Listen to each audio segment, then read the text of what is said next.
Ito po, Fortuner na suki ko. Wala pa isang taon, pinalitan namin yung rack end ng original.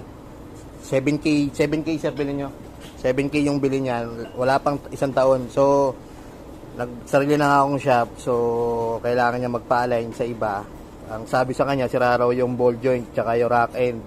So, marami nang kailangang palitan. So, dinala sa akin ni sir, pinadouble check ulit. Wala naman sira. Ang nagkaroon ng problema, yung pag-check. Kasi ito po, dapat to, lalo yung mga push start, o kaya yung susi nyo, dapat naka-on yan, o umaandar. Kasi kagaya niyan, pag nakalock ho, yan, naka-off yung engine natin, o kaya yung mga hindi push start, naka-switch, on lang yung, naka-off yung susi, may kalog talaga yan. So may parto po ito, hindi kaya ng isang minuto.